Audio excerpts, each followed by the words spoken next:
Ya, halo, perkenalkan nama saya Oktavia Dwi Putri Permatasari dengan NIM 055 972 966. Dan di sini saya akan menjelaskan tugas 2 dari mata kuliah struktur data. Soalnya tentang merge sort dan counting sort. Nah, soal yang pertama, oke. Oke, soal yang pertama adalah buat program Java menggunakan data dari terbesar ke terkecil menggunakan merge sort. Nah, oke, pertama kita deklarasikan dulu datanya apa aja. Di sini ada data dengan tipe data integer dengan variabel sebagai berikut.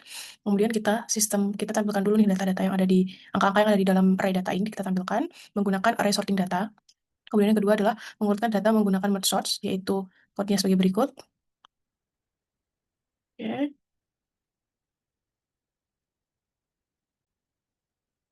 Oke, kemudian kita mengurutkan data menggunakan merge sort ya. Nah, seperti ini. Kemudian kita tampilkan datanya menggunakan sistem out.println. Setelah diurutkan.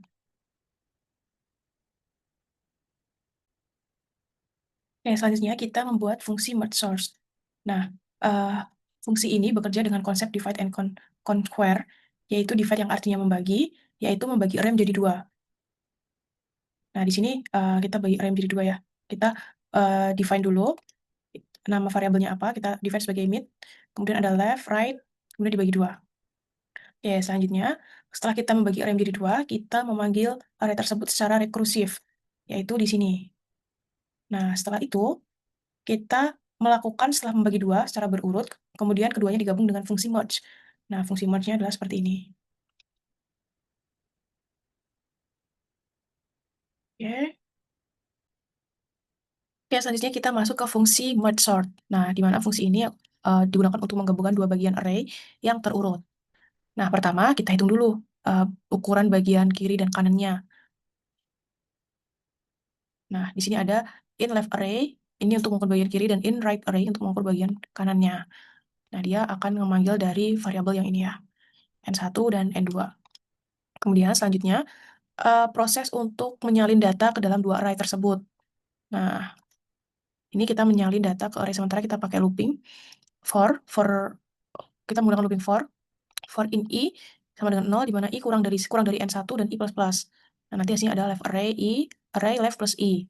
Itu. Terus selanjutnya,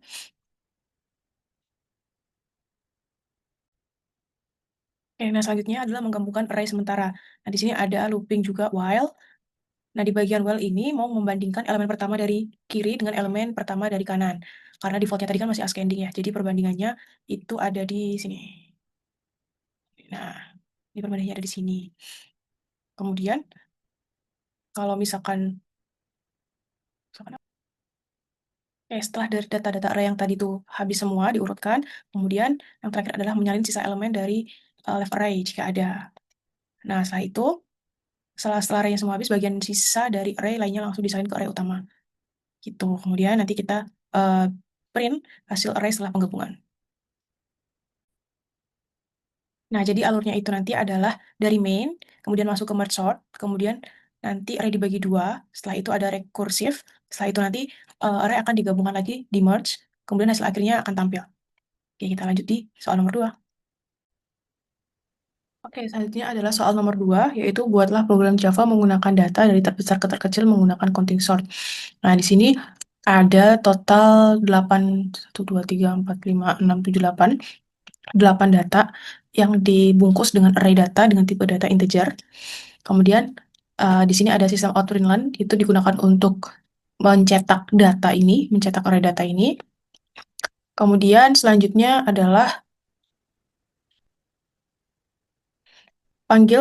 setelah itu dipanggil fungsi counting sort datanya untuk memulai proses pengurutannya. Nah, hasil sorting itu disimpan di variabel sorted data, dan terakhir ditampilin lagi datanya yang sudah urut.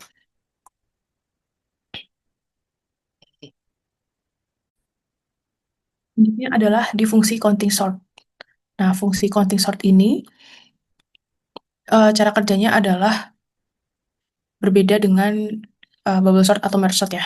Karena si counting sort ini, dia tidak memandang elemen. Dia menghitung beberapa kali dia muncul, kemudian dia akan membangun hasil akhirnya berdasarkan hitungan tersebut. Nah, selanjutnya adalah mencari nilai maksimum dan minimumnya. Selanjutnya adalah mencari nilai maksimum dan minimum dalam array ya. Nah, yang pertama, counting sort itu harus tahu dulu nilai angka yang paling besar dan yang paling kecil di apa dan berapa.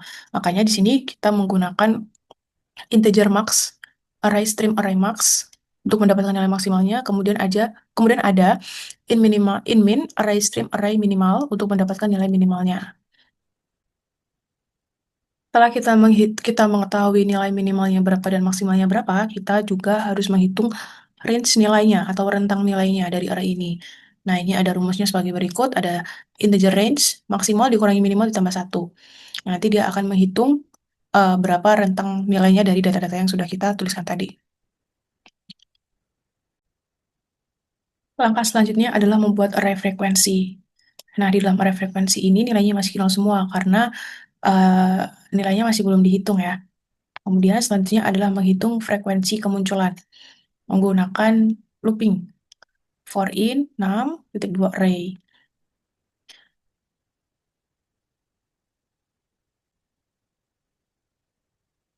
Nah, di sini di proses loopingnya itu mulai jalan ya. Nah, aku looping setiap angka dalam array utama, lalu nanti akan menampilkan nilai frekuensinya di array count.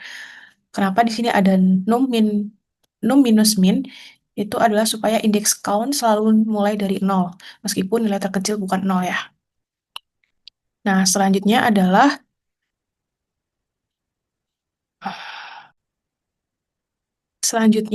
mengakumulasi frekuensi. Nah, setelah frekuensi yang tadi kita dapat, kita ubah frekuensinya jadi frekuensi akumulatif.